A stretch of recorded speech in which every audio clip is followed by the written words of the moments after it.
Welcome, listeners, to Saddle Up Live. I'm super excited to have David Pisarra here today. And I actually got to know David a little bit on my podcast, Doing Divorce Different.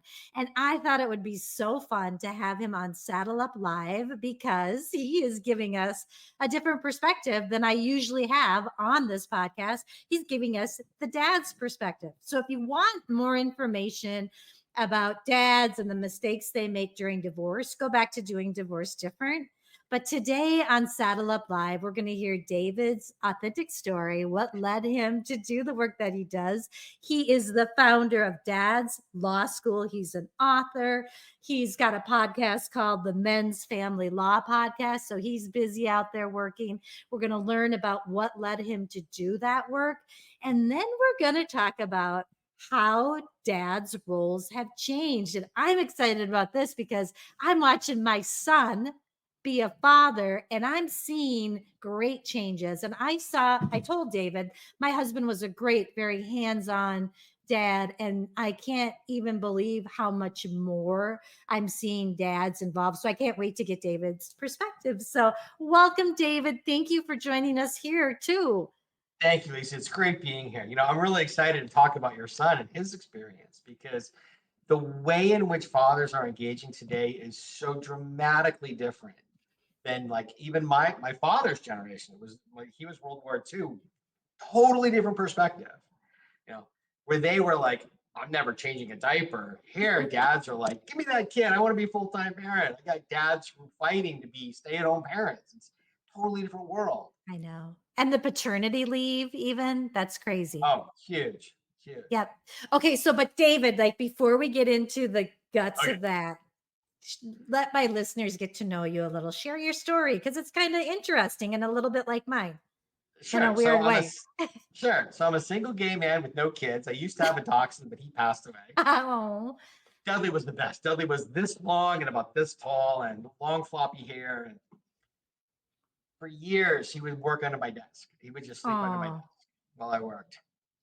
But so 25 years ago, I started Pizarra and Grist, my law firm with my partner, and we met first day of law school, became best friends.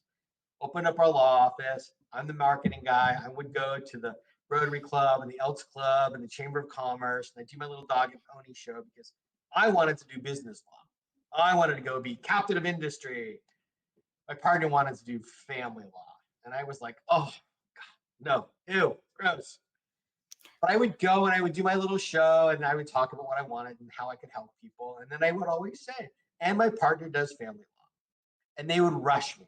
Can he lower my child support? Can he get me out of this alimony? I got to get a divorce. I need a restraining order. And before I knew it, his calendar was full. And then his calendar spilling into my calendar.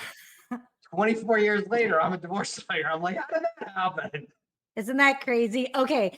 And so what the listeners are probably like, what do you guys have in common? Well, the thing is I have been doing divorces and I've been married for 32 years and never divorced.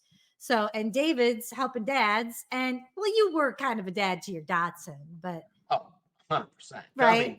Dudley had, at one point, Dudley had 3 gay dads. And let me tell you, that dog wanted for nothing. There ain't Ah, nothing better than having 3 gay dads. oh, are you getting another dog? I will eventually. I'm still kind Takes of time. Takes it's time. I'm hard. sorry. It's a huge commitment. And we were lucky in that we shared custody of Dudley, and I wrote Nice. a book called What About Wally on how to co-parent a pet. And it's based off of all of my experience dealing with parents who are co-parenting their children. And Yeah. so I have all this experience, and then it came to our dog, and I'm like, I'm not fighting you over custody, I'm not fighting you over time. And it was a really good experience. But a full-time dog is a lot of responsibility, like Hmm. being a full-time single parent, it's a lot of responsibility. And I Yep. like the idea of sharing because I'm good at sharing. So I don't know, eventually I'll get another one. We'll see. Yeah. Yeah.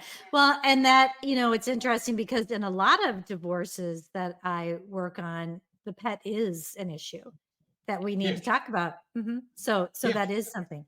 Okay, so now I don't want to talk about divorce anymore because that's all on the other podcast. I want to Yeah. talk about how the role of fathers has changed. And I can tell you, watching my son, oh my gosh, she's got a little baby girl and they've got another one due any minute. I mean, Oh, wow. she's been, yeah, so that's going to be really fun. But I love the idea that they get paternity leave. My husband never had that. And so you get to do that together. After Right. you have a child, you get to be together, taking care of them. Or I think sometimes people will separate them out, to, Sometimes, sometimes, yep, sometimes people will alternate the time. I yep. did a movie called Dadness, Dadness. It's on YouTube. It's a little Okay. short documentary. It's a short, maybe I think 20, 25 minutes, talking about the role of fathers in our society and how it's changed and what dadness means. It's sort of like this concept of being a dad and how I that's didn't know evolved. that. That's really Yeah, cool. I've Okay. done a lot of stuff. So Yeah. one of the things that came out of that was, a lot of companies offer paternity leave, but men are hesitant to take it.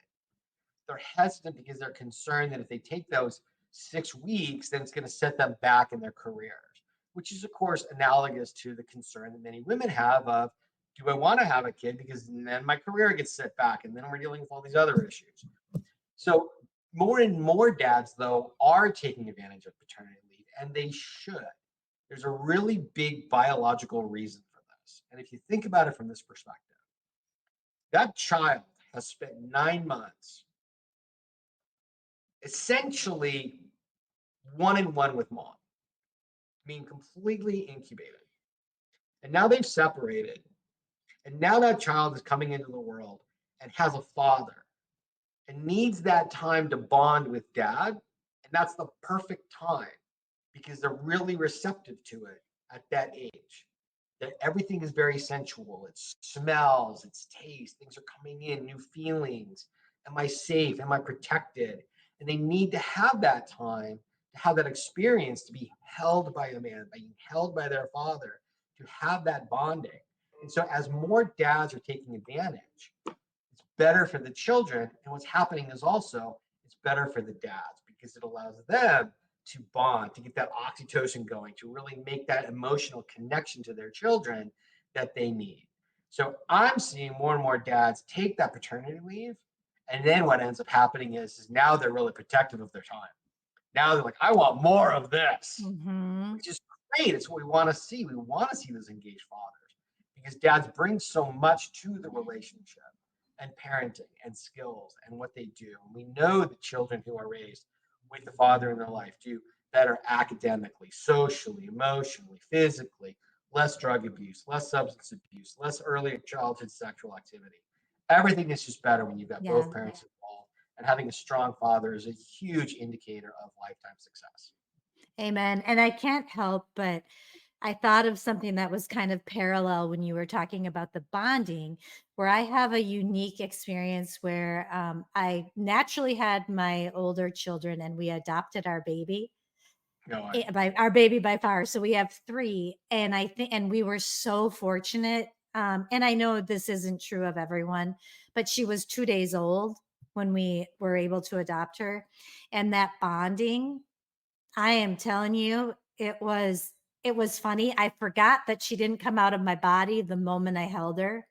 Yeah, And I just know when you were talking about that with fathers, it just struck me that bonding is so important, and the earlier the better. I mean, and of course you can't always have that, but the earlier the better. 100%. Yeah. 100%. Yeah. I'm in my men's group. I'm part of a pretty big men's group, and I remember this like 15 years ago. We were at lunch, and one of the guys was talking about how he's been a stay-at-home dad, and he's describing what his life is like and how he's enjoying it, coming from being like an academic who's going for his PhD or whatever. And like the next 10 shares in the group were like, I want to be a stay-at-home dad. I want to be a stay-at-home dad. Like as soon as you like pop the bubble, like they all want it.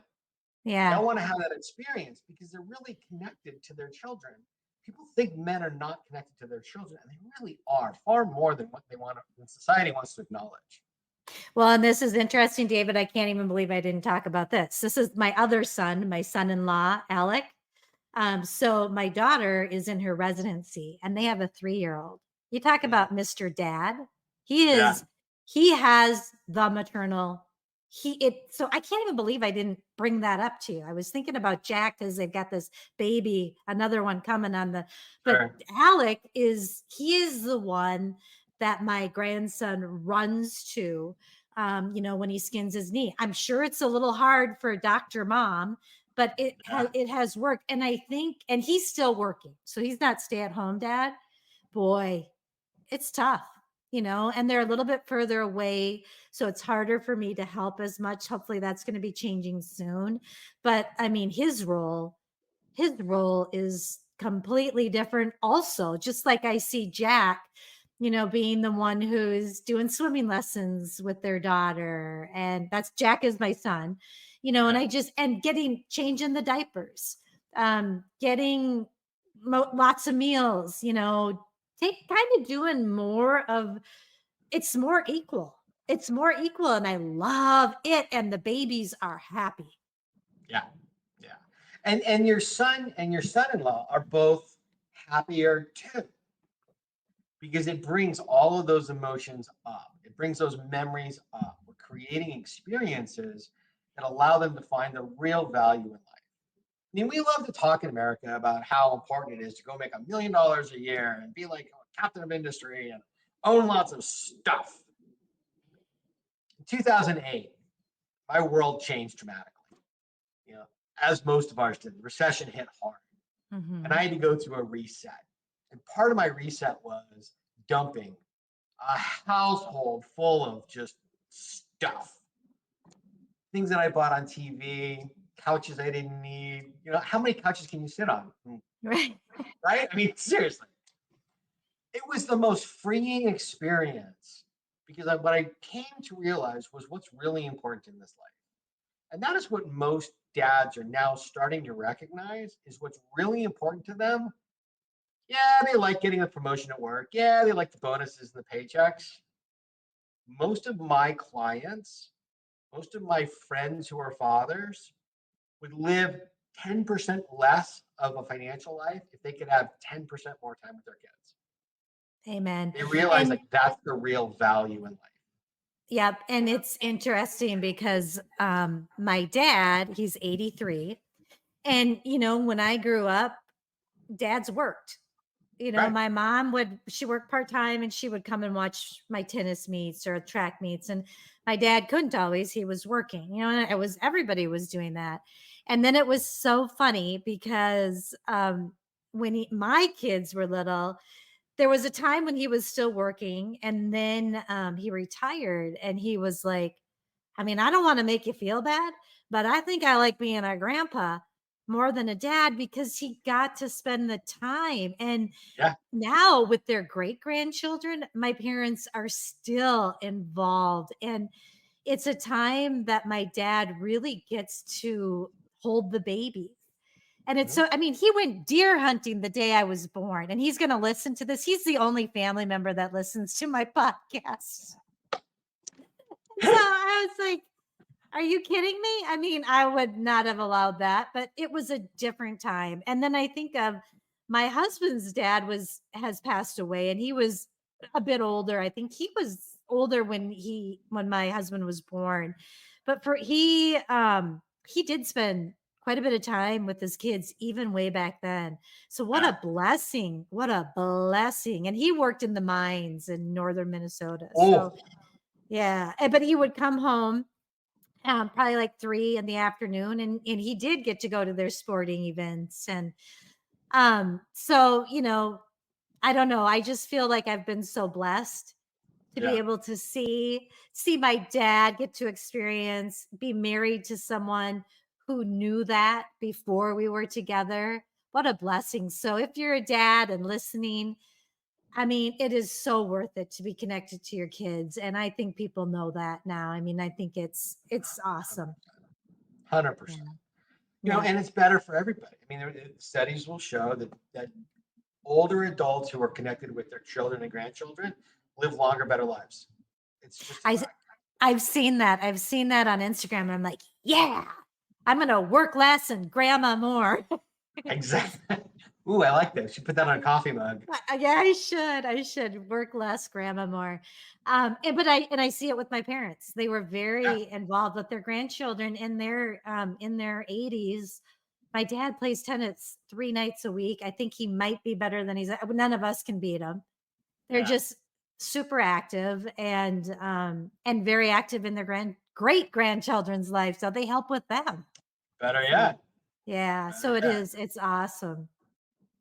But You I know, have and to tell you, one of the things that I see is like in my practice, I see dads who are fighting for more time with their children because what's happening like in your children's generation and the generation behind that's coming behind them, they're not getting married as much, but they're still having children. So we still have oh, parenting issues and co-parenting issues, and they're really stepping up. They're stepping by taking the co-parenting classes. They're stepping by taking the parenting classes. They're showing how to learn early childhood development and then using that as they're raising their children. So it's a really nice time to be watching men step up into a new role in our society and being proactive about it.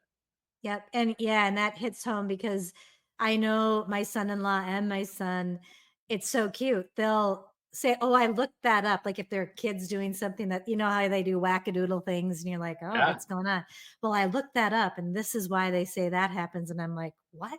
That's so awesome and cool." right. So I think, today's world can be rough. There's rough stuff going on, but there's a lot of really good things coming out to new, and things are getting better in some ways. So I Mm-hmm. don't want to always be gloom and doom because I think some people can get that way these days, but Oh, you know. we're not going to touch that third rail. I see it. Oh, well, David, I see our time is coming to an end, but I'm so thankful. Is there anything else you want to add that we didn't cover about how the role of dads is changing? I think that well, because you can't have one change without the other.